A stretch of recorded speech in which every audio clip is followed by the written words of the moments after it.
todas las generaciones, por lealtad, porque sabemos que es un tema delicado, a eso que fundaron abuelos o bisabuelos, ¿tienen que quedarse en las empresas? Pero de nada sirve tener contento a papá y mamá si no va a tener una vida miserable. Porque en última instancia los padres, lo sepan hacer mejor o peor, lo que quieren es que los hijos sean felices. Una de las razones por las que existen tantas empresas familiares que terminan quebrando es porque no existe una buena formación de las futuras generaciones que se van a hacer cargo de esas empresas. Entonces, cuando hay mucha abundancia económica y no existe la conciencia y la educación adecuada, normalmente generamos lo que se llama el síndrome del emperador. Es decir, niños que se creen que lo merecen absolutamente todo sin pagar ningún tipo de precio. Si una persona no es feliz, no es lo que quiere hacer, no va a tener sentido su vida. Total. Entonces vas a tener un linaje familiar, trabajando 600 personas de tu linaje en la empresa familiar, infeliz. Es que fíjate lo triste. O sea, montas una empresa familiar para la unión familiar y eso genera aún más desunión familiar. Y luego no se ven, ni se hablan, ni se encuentran. Y hablan mal unos de otros. Y entienden que la película va de maneras muy distintas. Y eso termina pasando porque los problemas, cuando no se solucionan, con el tiempo se van haciendo cada vez más grandes. Y hablar de cómo el bienestar emocional y el bienestar laboral y el bienestar económico, el bienestar financiero y el bienestar mental se tocan y se conjugan, porque mucha gente lo ve separado, ¿no? Esto no tiene que ver con lo emocional, tiene que ver con lo profesional. No, está todo correlacionado. Bienvenidos a un nuevo episodio de Resignificando Ando. Hoy les tengo una sorpresa, y es una sorpresa por dos motivos. Primero, porque tenemos el privilegio de tenerlo en México, aquí en vivo, a Chava Gutiérrez.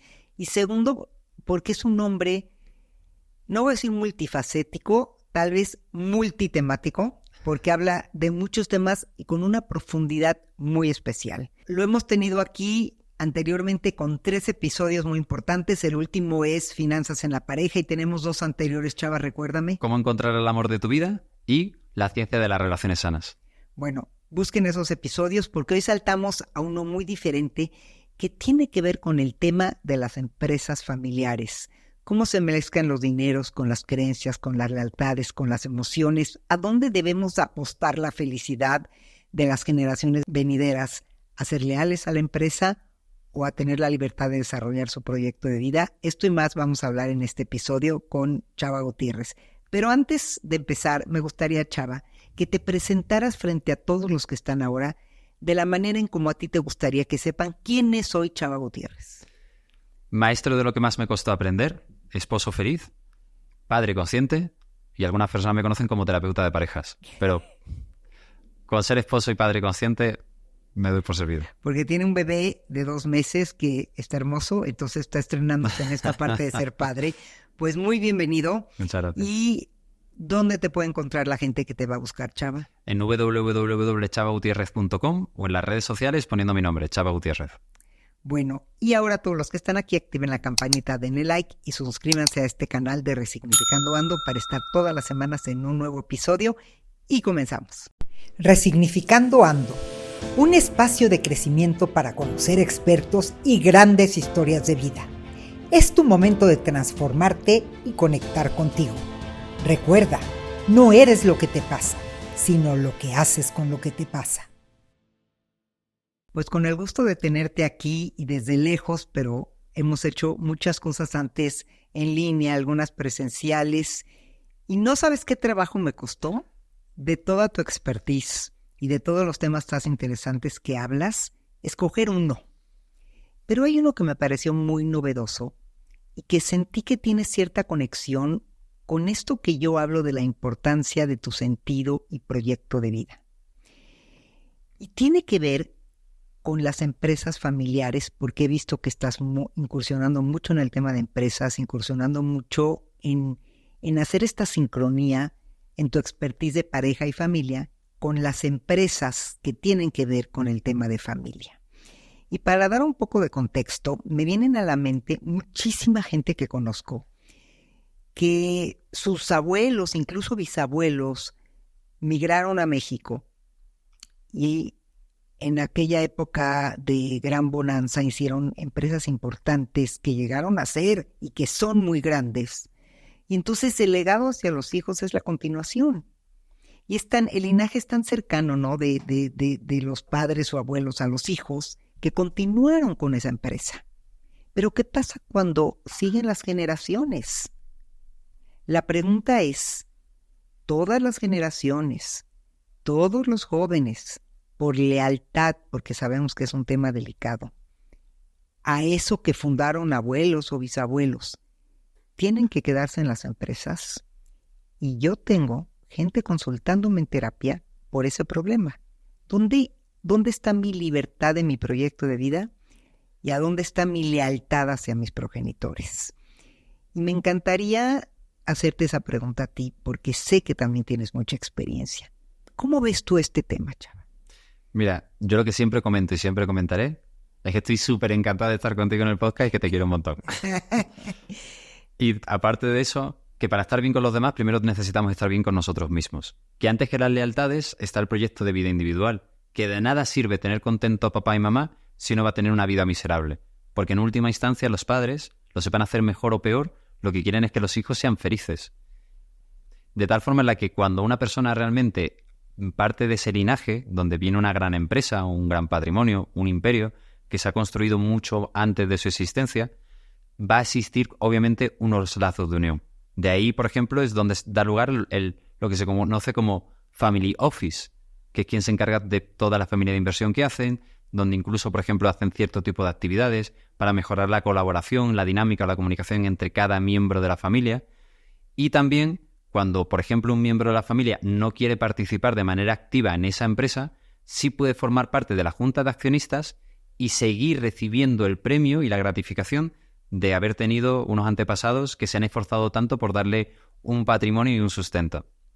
Bueno, lo que tú estás diciendo es como romper la rigidez de que hay una forma de pertenecer y pensar en que tendríamos que abrir nuestras opciones de cómo pueden estas generaciones jóvenes pertenecer a estas empresas, no desde una forma tan rígida como sería un horario de 8 horas diarias y de estar todo el día trabajando ahí. Porque, a ver, es cierto lo que tú dices, Chava, queremos hijos felices. Pero sí sabes que el tema de las lealtades es uno de los más delicados en el ser humano. Por lealtades a lo largo de la humanidad se han destruido pueblos, imperios, se han vendido primogenituras. Uh-huh. Entonces, ¿cómo manejamos la lealtad?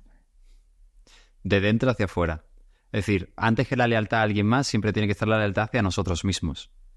Para poder estar bien dentro de la familia, tiene que haber unas reglas, unos derechos y unas obligaciones. Y eso tiene que quedar claro. El problema es que no se habla, porque ponemos muchas veces reglas de salida. Pero en realidad las reglas de salida deberían de ser lo último que se vaya a poner. Porque un divorcio, o una ruptura, o que un miembro de la familia deje de formar parte de la empresa, eso siempre va a traer pleito de por medio. Pero si ponemos una buena regla de entrada, ahí todo va a ser más fácil y más sencillo. Por ejemplo, ponme unos ejemplos de reglas de entrada. Por ejemplo, que antes de formar parte de la empresa familiar se haya trabajado un par de años en la industria. O, por ejemplo, que esté ganando tal cantidad para poder ganar un poquito más, pero ahora sí en la empresa familiar. Porque cada persona o cada fundador o dueño de empresa, cuando tiene la empresa familiar, tiene que tomar una de las siguientes decisiones. O profesionaliza la empresa familiar o desfamiliariza la empresa. A ver, barájamelo más despacio, como dicen. O profesionaliza la empresa familiar, es decir, hay una estructura clara, unos horarios, unas funciones, unos roles, unas reglas que se respetan para todos, independientemente de los lazos sanguíneos, o todo miembro de la familia, con todo el pesar del corazón, no puede formar parte dentro de esa empresa. Justamente por lo que dices, sé que tú lo haces. Hay un montón de coaching familiar para empresas familiares por la complejidad que implica. Uh-huh. ¿Qué pasa también con los cónyuges? ¿Qué derechos u obligaciones tienen? Y mi sensación, más que mi conocimiento, es a nivel sensación, es que involucra tantas partes emocionales, tantas creencias, que se desvirtualiza la esencia. No, ¿Qué piensas de eso? Que no puedo estar más de acuerdo contigo. Por eso es muy importante, por ejemplo, que dentro de un consejo familiar haya una persona, como mínimo, dependiendo de cuántos integrantes haya, pero por lo menos un tercio, tienen que ser personas ajenas, completa y absolutamente, a todo ese círculo. ¿Por qué? Porque van a poder ser objetivos, porque de alguna forma van a poder mediar dentro del contexto, dentro de la situación. Y es muy importante que exista una linealidad entre lo que es la cultura familiar y lo que es la cultura de empresa. Porque lo que sí me he dado mucho cuenta es que normalmente el fundador o la fundadora de la empresa tiene una política muy clara. Una política de trabajo, una política de dedicación, de amor al detalle, de atención al cliente. Pero como está normalmente tanto tiempo trabajando, no cumple la misma función dentro de la familia. Ahí está el otro cónyuge. Y claro, hay dos culturas completamente distintas a nivel familiar y a nivel empresarial. Y luego, como realmente los hijos lo que queremos es conseguir la validación del padre o de la madre, nos esforzamos mucho por conseguirlo, pero con unas herramientas, con unas técnicas, con unas bases que precisamente no encajan con lo que se ha estado luchando y persiguiendo durante tantos años. Y en esto, justamente, en este dilema existencial, porque podemos decir que es un dilema existencial, no solo es un dilema laboral, me he encontrado con generaciones de padres y de abuelos que viven como poco gratificante el que las generaciones jóvenes digan, este no es mi proyecto de vida. Y hasta lo pienso, por ejemplo, en mi hijo que es director de cine, ¿no? Que tengo un podcast con el anterior de hace unos meses. Él siempre supo que quiere ser director de cine. No hay nadie en la empresa, en la familia que sea director de cine, pero era su sueño desde los 5 años. Entonces, yo como madre sentí que pues no mi obligación, pero lo que me llamaba era a apoyarlo en eso. Y verlo, cuando yo lo veo hacer un guión, cuando yo lo veo firmar, digo, híjole, qué bueno que hizo su proyecto.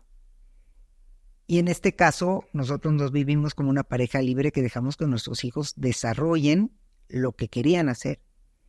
Pero ¿qué pasa cuando en verdad tú no puedes desprenderte de eso como padre?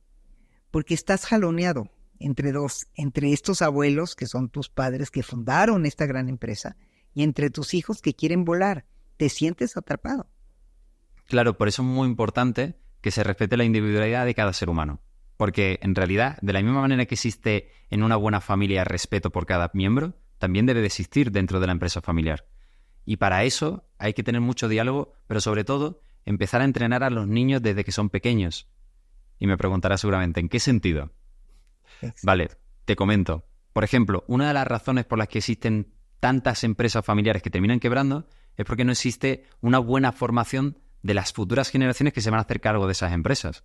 Entonces, cuando hay mucha abundancia económica y no existe la conciencia y la educación adecuada, normalmente generamos lo que se llama el síndrome del emperador. Es decir, niños que se creen que lo merecen absolutamente todo sin pagar ningún tipo de precio. Entonces, cuando tú a un niño, por ejemplo, lo vas educando, le vas dando un presupuesto, le vas enseñando que cada tarea tiene una recompensa o una remuneración. Al principio, le pones, por ejemplo, una hucha transparente para que vaya viendo poco a poco cómo se va llenando.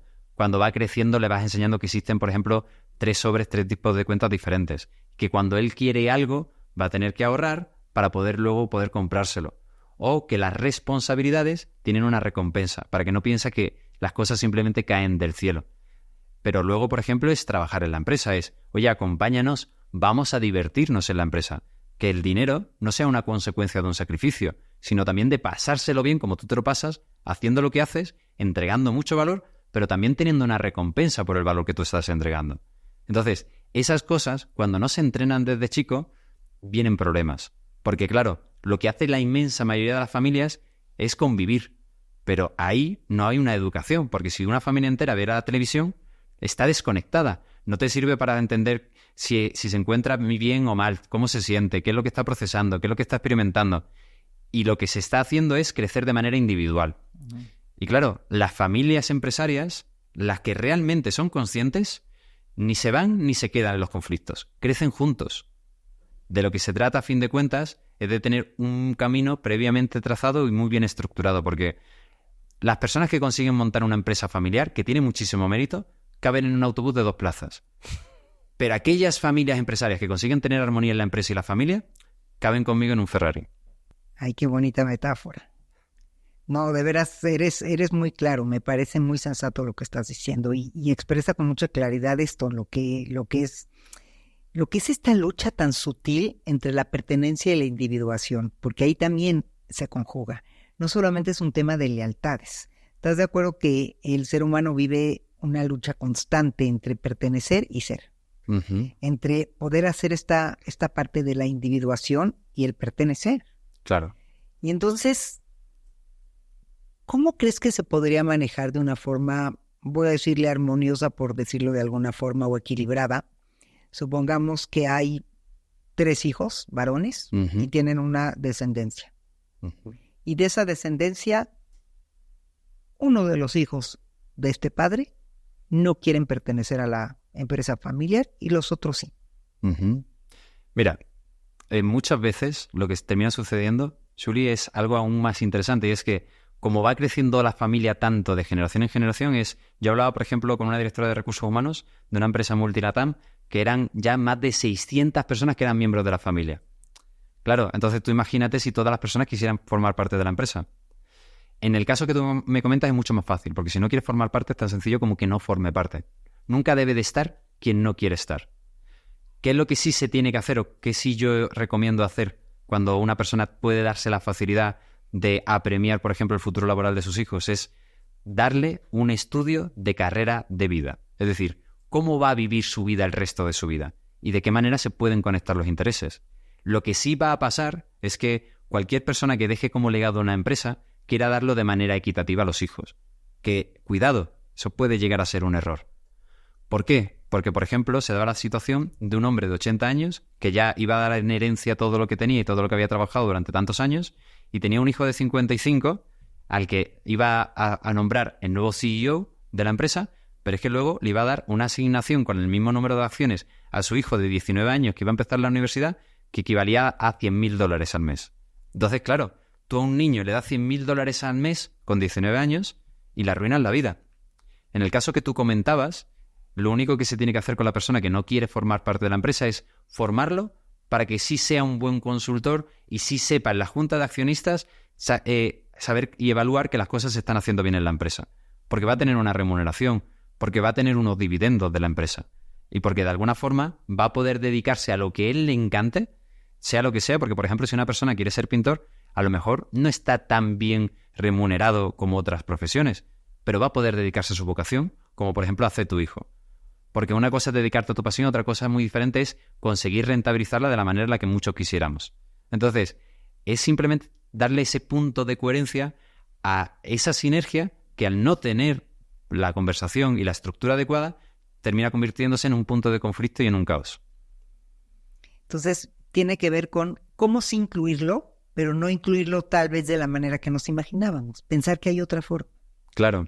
Mira, por ejemplo, hablaba con un director de hospital que, bueno, pues es muy bueno, es muy exitoso, tiene diferentes hospitales, y él lo que me comentaba es que yo siento tanta paz en el hospital y estoy de arriba para abajo y estoy haciendo 1000 cosas. Y llego a la casa y es todo un caos. Y claro, yo le pregunté, ¿y cuál es la diferencia entre un sitio y otro? Y dice que en el hospital ya tengo un sistema y sé lo que se tiene y lo que no se tiene que hacer. Hay una estructura definida. Y en su casa, pues no lo había. Entonces, lo primero que se tiene que hacer es estructurar las cosas. Como hemos comentado anteriormente, lo que no se aprende por discernimiento, se aprende por sufrimiento. Y justamente eso me hace brincar, con esta frase me haces brincar a este tema en el que eres tan experto, que también tiene que ver con la pareja. Así que te voy a exprimir por todos lados. Úsame, que me encanta. Ya que tengo un experto en tantos temas. Porque eso me remite a un problema de pareja. Bueno, yo en realidad no soy experto en tantos temas, soy experto en pareja y familia. Bueno, ya es mucho. Pero justamente esto me remite a la parte de pareja. Conozco muchas parejas que entran en conflicto por esa situación. ¿Por qué situación? Por la situación de los hijos. De a dónde apostar como se dice en inglés, choose your battles, a dónde apuestas tus batallas. ¿No? Cuando una parte de la pareja está de acuerdo en dar esta libertad de proyecto de vida, que a mí me parece que el proyecto de vida es fundamental, es el hilo conductor de la felicidad. Y la otra parte dice, no, hay que encauzarlo a lo que tú quieres que sea. Y llevarlo por ahí. ¿Cómo lo trabajarías con una pareja? Porque yo tengo parejas que me consultan por ese problema. ¿Pero qué te consultan exactamente? Me consultan por el problema que uno quisiera que los hijos o incluso los nietos continúen trabajando, pero de forma consistente en la empresa, porque traen el recuerdo que sus padres llegaron del Holocausto, de la Guerra Civil Española o de algún problema importante que hubo en Argentina y llegaron a México y expatriados y con el sudor de su frente hicieron una empresa exitosa y cómo no se va a hacer algo. Y la pareja lo entiende, pero es más de la idea que el hijo tiene derecho a ser libre de escoger su proyecto de vida y entran en un conflicto ya de pareja. Bueno, lo primero que hay que tener en cuenta es que los conflictos con los hijos se tiene que hacer desde la unidad. Es decir, los dos tienen que estar de acuerdo en lo que se tiene que hacer y lo que se tiene que dejar de hacer. Y algo que facilita mucho ese tipo de controversia o cuestión es que los dos deben de priorizar lo que es la felicidad del hijo. Entonces, ya no se trata de una lucha de egos, ya se trata de cómo colaboran mejor para cumplir un objetivo común, que es que su hijo o hija sea lo más feliz posible. Luego, cuando los dos están colaborando, ya lo que pueden hacer es, en última instancia, la libertad le corresponde a nuestros hijos. Sin embargo, lo que sí podemos hacer es pulir el terreno, es decir, generar el ecosistema indicado. Seguramente tú ya has leído el libro de The Science of Happiness. Ajá. Y habla precisamente de una moraleja que me parece maravillosa. El elefante, el jinete y el camino. Entonces, cuando tú alisas el camino de más fácil cumplimiento, la cuestión es si consiguen que los hijos disfruten en la empresa, desarrollando su auténtica vocación o talento, mientras que están siendo remunerados, generando una mayor conexión familiar y siempre dentro de un abanico de respeto, de normas, de profesionalidad, claro que todo se puede. Pero la cuestión es qué semillas se tienen que sembrar para que eso sea la consecuencia natural. Y con consecuencia natural te refieres a que finalmente sea la elección querer estar. Claro, vamos a ver, por ejemplo, conozco una familia en Miami que tienen una empresa. Sus hijos ya están colaborando. Pero ¿qué es lo que pasa? Que cuando van a colaborar, ellos tienen una remuneración. Su padre se encarga de llevarles la comida favorita porque después de estar trabajando durante ese tiempo donde se están haciendo labores manuales, pues inmediatamente comen, conviven, disfrutan y se lo pasan bien. Donde no tienen una responsabilidad rajatabla porque tienen la libertad y la flexibilidad de decir que su compromiso, por encima de todo, es el estudio. Pero que luego, si quieren ganar dinero o si quieren convivir y pasárselo bien y tener buena comida y música de fondo y hablar y planificar y tener ideas y creatividad, pues lo pueden hacer en la empresa, que es de la familia, donde ya van a tener cierto tipo de condiciones superiores a las que encontrarían en el mercado, siempre y cuando, como hemos hablado antes, tengan las condiciones de entrada necesarias como para que pueda estar todo basado en una profesionalidad empresarial. Okay. Entonces, eso es sembrar, eso es generar el camino, eso es cultivar el resultado de la recompensa que quieres luego recoger con el paso de los años. Cultivar, sembrar el camino, cosechar. ¿Qué otras palabras claves son importantes? Hay muchas: la coherencia, la comunicación, el respeto, el liderazgo, el tener un protocolo familiar, el tener un instructivo, el dibujar cada escenario, en predecir los problemas antes de que sean problemas. Por ejemplo, lo que le pasa a muchas personas, desafortunadamente, es que cuando son jóvenes y tienen 18 años, ya ostentan cierto tipo de poder. Y como hablábamos tú y yo el día de anoche, el éxito rápido conduce a un ego excesivo y el éxito despacio conduce a la construcción de un carácter. Entonces, me acuerdo de un caso, por ejemplo, de un hombre que resulta que todos los sobrinos no querían estudiar. Entonces se le preguntaba, oye, y entonces esos sobrinos no estudian, ¿pero qué hacen? Ah, no, están dentro de la empresa familiar. Y dice, bueno, ¿y cuánto están ganando o qué posición están ocupando? Y dice, no, todos son ejecutivos. Ah, ¿y están cobrando como un ejecutivo? Sí, están cobrando como un ejecutivo. Entonces son cosas de coherencia.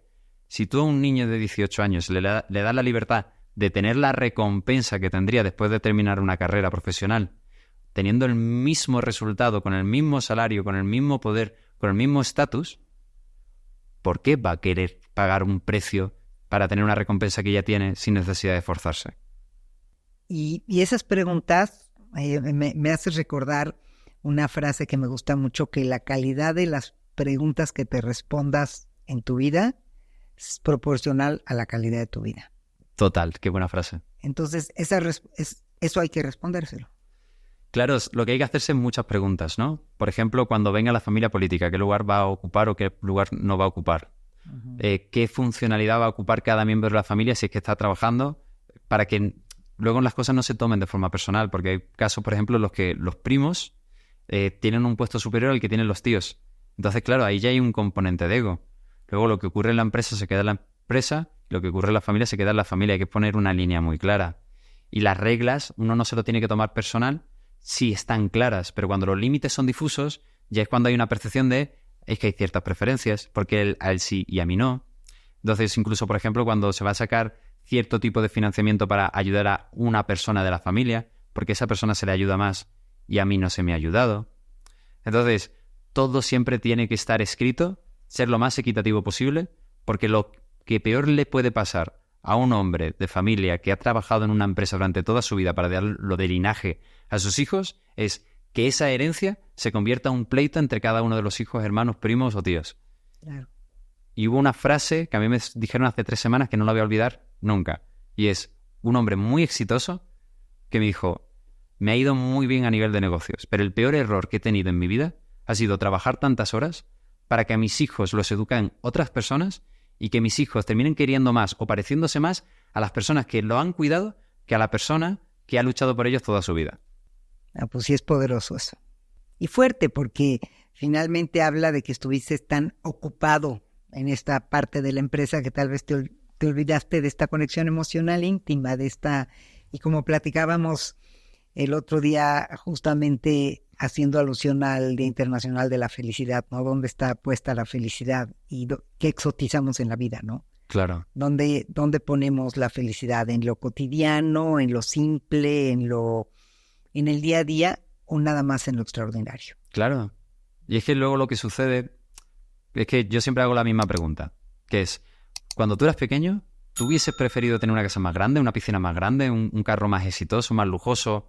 ¿O hubieses querido tener más empatía, más tiempo de calidad, más conexión emocional, más viajes? Y todo el mundo me dice que la segunda opción. Claro, yo entiendo que si estás viviendo debajo de un puente, me digan, no, yo quiero lo primero, por supuesto, porque se tienen que cubrir las necesidades mínimas. Pero es que el otro día, por ejemplo, paseando por una urbanización, una colonia muy exitosa, muy lujosa, yo lo comentaba con mi esposa porque habíamos paseado varias veces por ahí y yo veía muchos niños, muchos adolescentes y los veía siempre solos. El vecino de un íntimo siempre todas las noches juega al baloncesto y vive en una casa majestuosa. Yo lo veo, pero él siempre juega solo, nunca juega con su padre.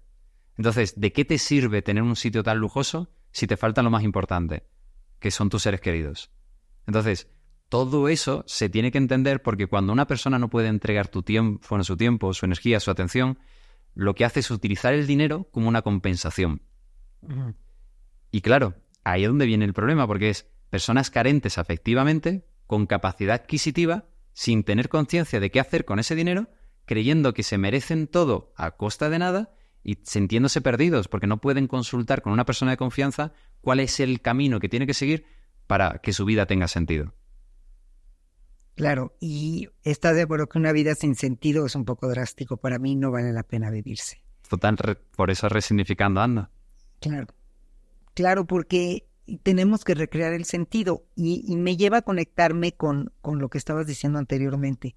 Si una persona, no importa la generación que sea, si una persona no es feliz y no es lo que quiere hacer, no va a tener sentido su vida. Total. Entonces vas a tener un linaje familiar, trabajando 600 personas de tu linaje en la empresa familiar infelices. Al final va a ser un vacío que va a generar aún más vacío. Se va a llenar con cosas superficiales y después de pasarse el efecto de llenado, ese vacío se va a hacer todavía más grande porque dice, he conseguido lo que quería. Pero luego resultaba de que no, porque no era eso realmente lo que estaba buscando. Sí, pero la libertad tiene, vamos, educar con libertad, educar a hijos que puedan volar también tiene sus riesgos. Total. ¿No? O sea, haces un acuerdo con tu pareja y dices, voy a crear hijos libres. Pero es un compromiso. Y con compromiso me refiero a porque los vas a dejar volar. Y van a volar a donde ellos quieran. Y la libertad hace que pierdas control, que en verdad se vayan donde quieran y que tú asumas esa forma de educar con responsabilidad. Claro, pero para que exista un control tiene que haber una dependencia. Y dentro de esa dependencia siempre va a existir victimismo, rencor, resentimiento. Va a haber problemas para tener una identidad forjada. Y luego la otra persona siempre se la va a buscar únicamente cuando vaya a recibir un premio, una gratificación. Sí. Entonces, ¿qué queremos? ¿Personas que estén vibrando como estamos tú y yo por estar al lado de una persona a la cual queremos y admiramos, o queremos simplemente que haya pues un uso, que haya una conveniencia, que esté ahí porque va a recibir algo que nosotros le podemos ofrecer. A mí me haría sentir prostituido el hecho de que alguien estuviese conmigo solamente porque tiene un uso que darme. Claro, porque entonces ya podemos cuestionar muchas cosas como el amor, Ahora, en tu experiencia, en el tema de parejas, ¿es realmente un tema de pareja? Por supuestísimo que sí. Porque una pareja, cuando además tiene hijos, ya se convierte en familia. Y cuando nos casamos, también es tu familia. Entonces, lo que tú no decides de manera consciente terminará decidiéndose por medio de la arbitrariedad de la vida y el resultado nunca podrá llegar a agradarte. Y yo creo que lo más difícil es si eso llega a suceder, que la vida decida por ti. Lo que no se decide por discernimiento, se decide por sufrimiento. Es que hay cosas que no se pueden delegar. La salud no se puede delegar. La educación no se puede delegar. Las finanzas no se pueden delegar. Si tú no tomas la responsabilidad, las riendas sobre esas cuestiones en tu vida, el resultado luego no te va a gustar. Entonces, para mí la empresa más importante es la empresa familiar. Sin embargo, el tema económico o empresarial debe ser la brújula que como familia los mueva a todos en una misma dirección. Y si eso no viene coordinado dentro de un comando, dentro de un papelito que se le llama protocolo familiar, luego va a haber mucha fricción porque cada quien va a tener una percepción diferente. Y esa percepción, dado el factor emocional, va a estar más basado en un tema egoico que en un tema de certidumbre. Por eso muchas veces cuando existen duelos, cuando existen límites que no se han puesto correctamente, cuando ha habido un abuso de poder o cuando ha habido demasiada confianza, por ejemplo, pues cogiendo cosas que no te corresponden, porque sientes esa confianza o esa comodidad, pues luego, cuando se trata de poner esos límites, hay mucha fricción, porque obviamente hay una serie de personas bendecidas o beneficiadas por esa falta de límites que luego no le van a gustar. Pero ahí invariablemente, por mucho que le cueste a las personas, se tiene que poner los límites y hay que pagar un precio que es el del duelo. Y se tiene que respetar, pero hay que poner la coherencia de manera imperativa dentro de toda dinámica familiar. Porque si no, lo que permites, luego lo prolongas. Y cuanto más lo prolongues, luego más fuerte va a ser el sufrimiento de ese duelo. Sí, el duelo es, digamos, con duelo te refieres a que siempre van a haber pérdidas y ganancias en cualquier decisión que tomemos. Claro. Porque decidir algo ya es excluir otra cosa. Lo que pasa es que tú piensas, por ejemplo, en un hombre empresario, en una mujer empresaria, que está trabajando muchísimo. ¿Qué es lo que pasa? Que cuando está con sus hijos, quiere disfrutar con sus hijos. No quiere forjar y responsabilizarse y ser la autoridad y poner unos límites estrechos. Entonces, ¿cuál es la consecuencia? Que se permite todo. Pero al permitir todo, no se está educando, se está haciendo una nani de los hijos. Entonces, si una persona no se encarga de poner esa estructura, esos límites, luego la carencia de estructura y de límites la van a proyectar en la vida real. Y cuando la proyecten en la vida real, a veces ya va a ser un poco tarde para resolver, ¿no? Claro, porque... Es que ya es como enmendar. Sí, se tienen que ir a un curso contigo de trauma para entender exactamente cómo reconducir y resignificar todo lo que ha sucedido y pasado. Sí, es que sí es traumático, ¿eh? Sí. Por supuesto. Si desmistificamos esta palabra trauma y pensamos que todos hemos tenido algún trauma en la vida, ese es un trauma. Incluso el hecho, por ejemplo, de idealizar una infancia o unos padres también es muy perjudicial. Porque lo que estás haciendo es poner unos estándares muy altos y pensar que ha sido perfecto algo que nunca nada lo es, porque nada es perfecto, y está impidiendo, por ejemplo, que tengas relaciones más significativas o más sanas o más basadas en un entendimiento mutuo, porque me tienes que proveer, porque ya es una relación más narcisista, ya solamente estoy mirando en mis necesidades. ¿Qué pasa cuando una persona en verdad solo mira sus necesidades? Vamos a ver, está muy bien mirar las necesidades de uno. A mí lo que me encanta decir es que una persona se tiene que relacionar siempre desde su balance. O sea, cuando yo me estudié el título de patrón de yates, una de las cosas que estudié es, si una persona se cae en alta mar, tú desde el barco tiras una cuerda, un chaleco salvavidas, llamas a quien sea, pones el ancla. Tú el barco no lo sueltas por nada del mundo, porque si tú sales del barco para rescatarlo, al final los dos terminan hundidos. El barco, para mí, es el balance. Toda persona necesita relacionarse desde su balance. Entonces, mirar tus necesidades no está mal, siempre y cuando entiendas que tienes que mirar por la otra persona desde tu bienestar. Eso significa que si para ti es muy importante ir a hacerte las uñas, pero, por ejemplo, tu esposo se ha roto la pierna, pues obviamente es más importante que tu esposo se ha roto la pierna por encima de las uñas. Pero dentro de la equidad, cada quien tiene que mirar por su bienestar. ¿Y tú cómo defines el bienestar? Es que me parece que a veces lo definimos y no sé si lo conocemos. Mira, para mí el bienestar es el centro de entendimiento donde una persona puede sentirse satisfecho con su vida. Es decir, que tiene un sentido, que tiene una dirección y que está en congruencia con sus valores. Cuando eso sucede, podemos ser flexibles. Porque a fin de cuentas, se trata de tratar las catástrofes como si fuesen molestias y no las molestias como si fuesen catástrofes. Me gusta. Una definición que me gusta de bienestar, mucho. Y el bienestar laboral y el bienestar emocional. ¿Van de la mano? ¿Me vas a preguntar? Sí. O sea, ¿se tocan para ti? Para mí sí, porque lo que no se puede hacer es que ciertas personas dediquen los mejores años de su vida, la mayor cantidad de horas posibles que tienen productivas, a valores que no comparten en empresas donde no son felices. Si tú estás durante 8 horas durmiendo, 8 horas trabajando y 8 horas haciendo todos los demás compromisos y responsabilidades, es muy complicado que una persona pueda sentir que tenga riendas o que tenga mando sobre su propia vida. Pero cuando uno realmente comulga y comparte, como por ejemplo es tu equipo, los valores que tú promulgas, es mucho más fácil que se levanten con alegría. Tienes una forma como muy peculiar y muy concreta de... Pues eso es porque tú eres maravilloso haciéndome preguntas, Julio. No, pero lo pones de una forma muy clara y yo creo que uno de nuestros retos más importantes, sobre todo en el tema que estamos tocando, es de hacer concreto lo abstracto. Porque se vuelven temas un poco volátiles y abstractos que se pueden perder. Y creo que hablar de cómo el bienestar emocional y el bienestar laboral y el bienestar económico, el bienestar financiero y el bienestar mental se tocan y se conjugan, porque mucha gente lo ve separado, ¿no? Esto no tiene que ver con lo emocional, tiene que ver con lo profesional. No, está todo correlacionado. Por eso yo lo que siempre recomiendo es, primero se toca tu carrera de vida, primero se toca lo que es tus necesidades emocionales, tu esencia, tu persona, tus valores, tus prioridades. Tú, cuando sabes lo que tú necesitas para ser feliz, ahí ya metes a tu trabajo. Pero no metes a tu trabajo y luego tú te acoplas al trabajo. Metes primero tu esencia de vida y luego ahí metes tu trabajo. Y como esencia de vida, te estás refiriendo a proyecto, a sentido, Claro, mira, por ejemplo, el otro día hablaba con Marco Antonio Regil, que tiene una prima, que se ha ido a vivir a Valencia, que tenía un trabajo súper exitoso, que era una actriz súper famosa y le iba súper bien. Y renunció a su carrera y el esposo también se renunció a su carrera, que era un alto ejecutivo, porque los dos sabían que querían compartir una vida en familia.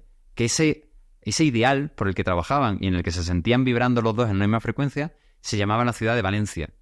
Y que ahí trabajaban menos, no eran tan exitosos, no ganaban lo mismo, pero pasaban tiempo con sus hijos, que se sentían bien, que estaban cerca de la playa, que podían tener hobbies a los cuales dedicarse. Eso para mí es el éxito. Para mí el éxito no es tener 20 millones de dólares en el banco, es vivir la vida según tus términos.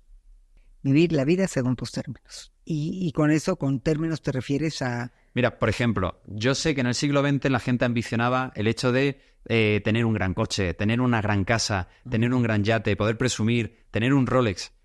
Hoy en día, mi generación al menos, yo lo que entiendo es que lo que nosotros estamos persiguiendo son experiencias. Ya no es la propiedad, es el usufructo. Ya no es esclavizarnos a tener que estar pagando una hipoteca o yo qué sé, o cualquier tipo de préstamo. Es cómo yo lo disfruto. Para mí, por ejemplo, me saldría muy, muy caro irme a Cancún y comprarme un piso ahí en Cancún para ir todos los veranos. Prefiero rentar durante una semana el apartamento donde me voy a quedar y luego no me tengo que preocupar ni de los impuestos, ni de tener que limpiarlo, ni tener que mantenerlo, ni nada por el estilo. Entonces la vida según tus términos es cómo sería tu vida soñada. Es decir, cómo sería tu vida de rico. Y el tema es que hay muchas personas que pueden vivir vidas de millonarios sin necesidad de ser millonarios, porque lo importante no es el estilo de vida, lo importante es tu filosofía de vida. ¿Ves por qué me gusta platicar contigo? Porque de repente me quedo callada y digo, tengo que procesarlo, porque es cierto. La filosofía que está atrás de tu vida es lo que pesa, lo que importa, más que una cosa como tangible afuera, ¿no? Es cómo te visualizas tú. A mí lo que me encanta es hacer ingeniería inversa con la vida de las personas. A ver cómo está eso de la ingeniería inversa. Chava.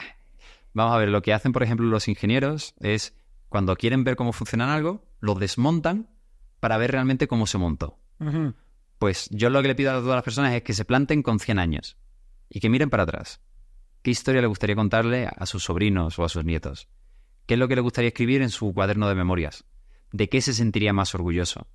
¿Qué es lo que podría llegar a decir que dijese, esta ha sido una vida que me enorgullece haber vivido? Y cuando eso lo haces, ya es muy fácil.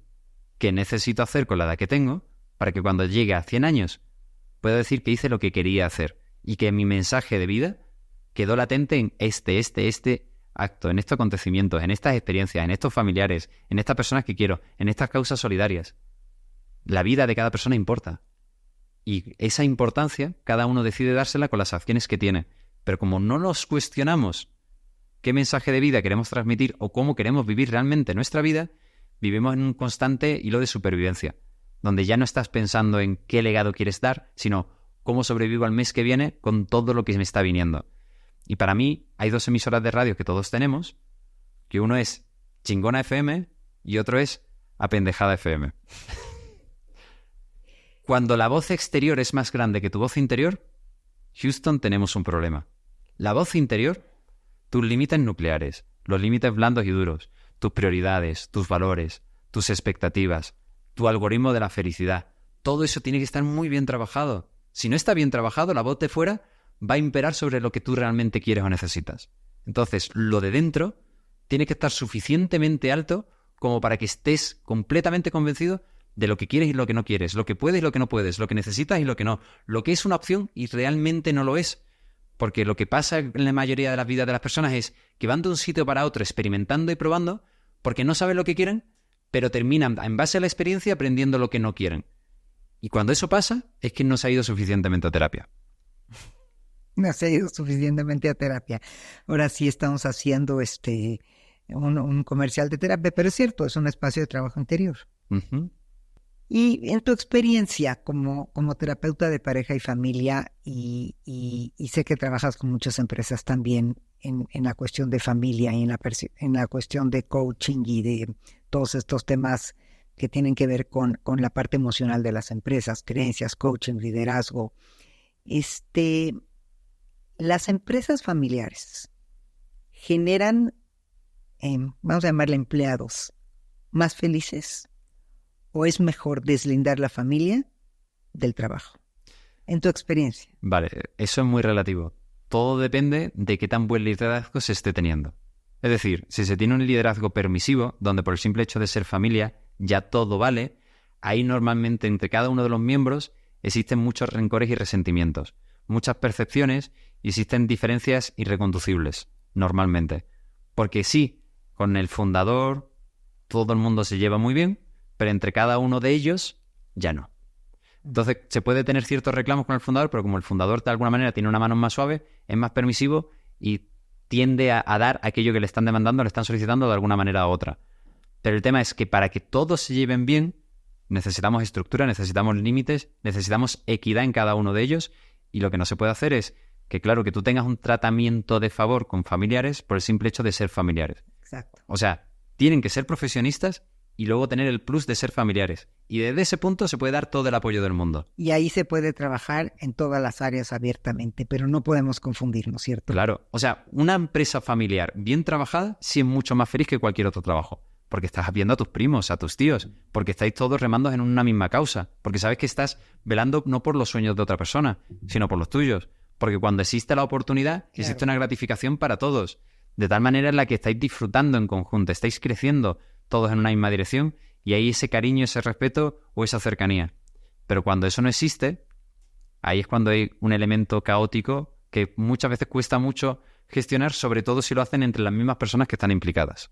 Es cierto, cuando estás con los tuyos, generas algo lindo, ¿no? De verte todos los días, de convivir, y estoy pensando ahorita, se me rebobinan muchas empresas familiares que conozco que gozan mucho de esta parte, de estar juntos, ¿no? De esta parte de unión. Así es. O sea, pero para sentir unión ¿qué es lo que nos define como empresa y como familia? ¿Cuáles son nuestros valores? ¿Qué es lo que permitido y lo no permitido? Y sobre todo, también muy importante, ¿qué es lo que ha llevado a esa empresa al éxito? ¿Qué valores han tenido que coincidir para que esa idea o ese proyecto se haya convertido en una realidad imperante?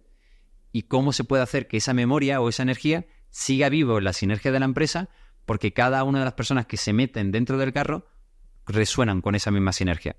Claro, y es la sinergia y es el resonar, vibrar en esta parte. Hacer que viva el espíritu del inicio de ese gran proyecto de vida. Como que se suma, ¿no? Es tu proyecto personal con un proyecto pues muy compartido porque es un proyecto familiar. Uh-huh. Ahora, conozco muchos externos que incursionan a trabajar en empresas familiares, como estos observadores externos o tienen puestos diferentes. ¿Qué tan de acuerdo estarías tú en eso? Que empiecen a trabajar personas externas en la empresa familiar. Me parece una maravilla. O sea, hay una frase de una persona a la cual decimos mucho, me dice, cuidarse uno se tiene que cuidar de los pendejos. Pero de las personas preparadas e inteligentes, no. Porque si una persona está trabajando en tu causa y es una persona bien profesional, bien preparada, bien enfocada, te va a hacer mucho bien. Porque tiene el impacto de hacer bien. Porque es como nosotros. Cuando nosotros tenemos la oportunidad de estar con una persona altamente capacitada, los cambios que nosotros podemos llegar a sugerirle van a potenciar increíblemente su vida de forma multifactorial. Pero cuando una persona no está preparada, por más que le metamos una pequeña sugerencia, va a caer en saco roto, porque realmente no la va a tomar. Uh-huh. Claro. Entonces, más que sean miembros de la familia y pertenezcan o no, tú aludes a que sean capaces.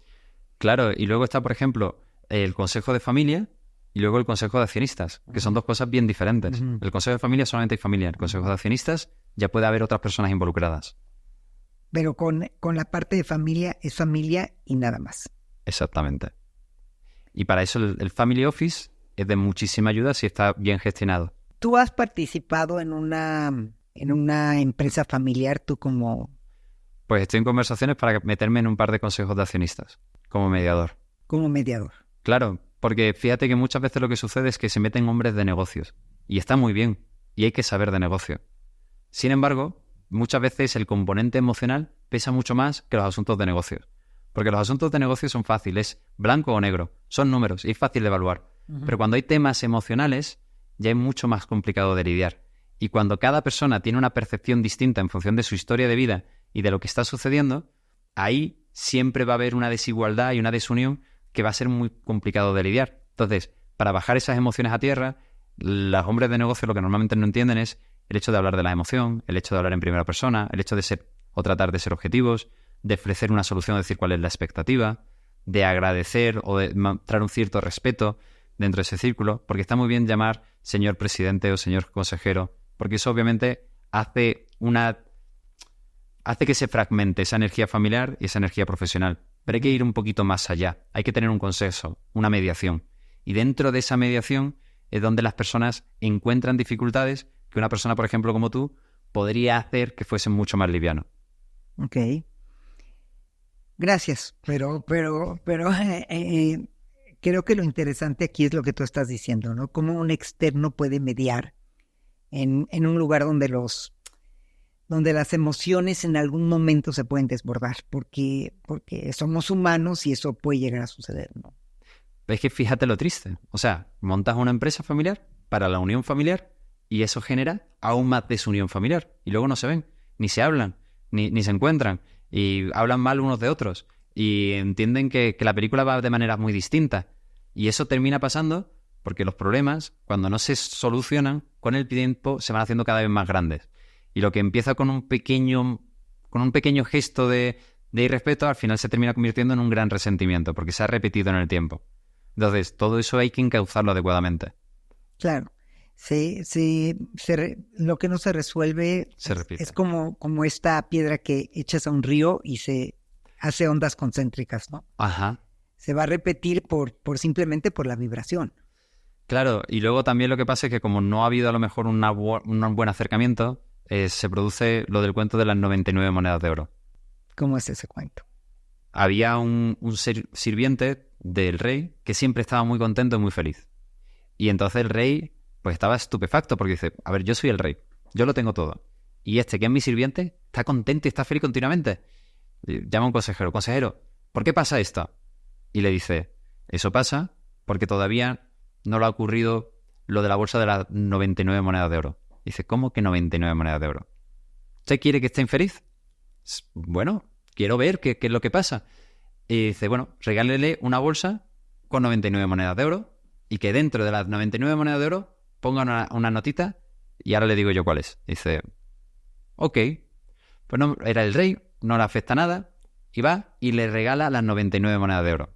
Entonces, de repente, abre la puerta a su sirviente, se lo encuentra súper feliz, súper contento, ve la bolsa, ve la notita, te regalo 100 monedas de oro, te lo mereces. Y entonces le empieza a contarlas y a imaginarse todo lo que puede hacer con su vida y qué es lo que se va a comprar y qué es lo que va a hacer y cómo va a ayudar. Y se da cuenta que hay 99 monedas de oro. Entonces se pregunta, ¿me la han robado? ¿Se ha perdido? ¿Dónde está la otra moneda? Y se pone a buscarla. Y empieza a pensar, ¿habrá sido el vecino? ¿Cómo puedo localizar a la persona que me ha regalado la bolsa de oro? A lo mejor se la han quitado a él. O tal vez hay una persona que no se ha dado cuenta que yo iba a contar las monedas y pensaba que no me iba a dar cuenta de eso que me faltaba. Y de repente empieza a buscarlo por todas partes. La guarda ahí porque no quiere gastarse las 99 monedas de oro porque le falta la moneda de oro, la que va a hacer una diferencia. Y empieza a enemistarse con las personas y a cuestionar y a ser más observador. Y ya de repente, lo que le había definido antes, la gran sonrisa, la actitud, la energía, ya no la tiene. Y todos tenemos más de 99 monedas de oro. Tenemos 2 brazos, tenemos 2 piernas, tenemos una boca, tenemos 2 orejas, tenemos una nariz, los ojos, la vista. La inmensa mayoría de nosotros tenemos motivo suficiente como para levantarnos de la cama como si nos hubiese tocado la lotería y sin embargo lo hacemos desde la carencia.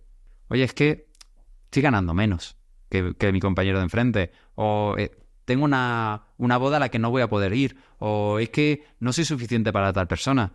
Entonces, cuando existe esa mentalidad dentro de una sinergia familiar, siempre se ve lo malo, pero no lo bueno. No se agradece, pero sí se reclama. Y cuando eso pasa, es insostenible, porque todo siempre es una sinergia negativa. Y como dice la frase, no hay mal que sobreviva 100 años. Sí, y me gusta mucho lo que estás contando porque esta persona que estaba conectada con la abundancia, la felicidad, la sonrisa, ahora está con la carencia, con me faltó la moneda. Claro. Decían que eran 100 y me faltó. Ajá. Digo, sin comparación, y saltó bruscamente antes de terminar nuestro episodio con, no sé por qué me vino a la mente, los casos de secuestro. En los casos de secuestro que tiene que ver con el cuento que dices, a la hora que se entrega el dinero, muchas veces han matado a las víctimas porque faltaban 10 pesos. Wow. Y porque el secuestrador dice, a mí me van a engañar, son 10 pesos, pero no son los 10 pesos, no es la moneda que falta, es lo que simboliza. Exactamente. Para el otro. Entonces, no son los 10 pesos que faltaba para que el otro salga libre, es que él se enoja porque se sintió engañado y mata por haberse sentido engañado. Y me hizo recordar tu cuento porque por esta moneda que falta, una persona que era totalmente feliz se vuelve desconfiado, cambia todo su sistema mental de sus cuestionamientos, de sus preguntas, simplemente porque faltó una moneda, ¿no? Entonces, ¿cómo tener cuidado no tanto en el hecho, sino en el significado de las cosas? No, porque aquí es lo que significó, no es la moneda per se. Es la representación. Es la representación. Por eso tenemos que pensar, ¿estamos desde chingona FM o desde apendejado FM? Exactamente. ¿Dónde nos queremos sintonizar en la vida? ¿Desde la abundancia o desde la escasez? ¿Desde la gratitud o desde el reclamo? Cada persona tiene que tomar la decisión en su vida de ¿yo quiero ser oveja o quiero ser mosca? La mosca, vaya donde vaya, encuentra la mierda en la que fijarse. Y la abeja, allá donde está, encuentra una flor en la cual poder posarse. Qué bonito. Qué buenas metáforas, qué grandes enseñanzas nos llevamos hoy, Chava. De veras, no dejo de sorprenderme que cada conversación contigo es un escalón de sabiduría, de crecimiento, de nutrición. Lo agradezco profundamente. Muchas gracias, lo mismo. Y antes de cerrar este episodio, no sé si te quedas contento con esto último que hice de la mosca, de la abeja, el cuento de las monedas de oro, o ¿qué mensaje podríamos dejarle a toda la gente que nos acompañó hasta el final de este episodio? Que lo más importante en la vida no es lo que tienes, sino a quién tienes. Que nadie moriría por una casa ni por un coche, pero cualquier persona moriría por sus seres amados más queridos. Que no hacemos lo mejor que podemos, sino que hacemos lo mejor que sabemos. Porque cuando sabes más, puedes más. Y que si no inviertes en lo más importante, que es en tu salud mental y en el bienestar de tu familia, no trates de comprar la felicidad en un objeto que en 2 años va a quedar desactualizado. Invierte en ti. Haz como Benjamin Franklin, que vaciaba su bolsillo en su mente y su mente se encargaba de tener lleno su bolsillo. invierte en tu familia, invierte en ti. Yo ya me quedo sin palabras. De veras, nada más con una gratitud enorme por todo esto que nos compartiste. Y seguramente ahora viene la pregunta más importante. Toda la gente que te quiere encontrar, ¿a dónde encuentran a Chava Gutiérrez? Pues en redes sociales poniendo mi nombre, Chava Gutiérrez, en www.chavagutierrez.com. Y de nuevo, Chuli, que siempre es un placer verte, que te quiero mucho, que me encanta tu mirada, que me encanta verte crecer, que me encanta ver tu mensaje, que tienes una energía muy bonita y que me siento muy contento de estar contigo. Bueno, pues lo mismo digo yo de ti, y siempre que tengamos la oportunidad de tener a Chava en México, vamos a tenerlo en este espacio con muchos temas más. Así que toda la gente que está ahorita, denle like, activen la campanita, suscríbanse a mi canal para que cada semana estemos con un nuevo episodio de Resignificando Ando. Muchísimas gracias. A ti, Shirley.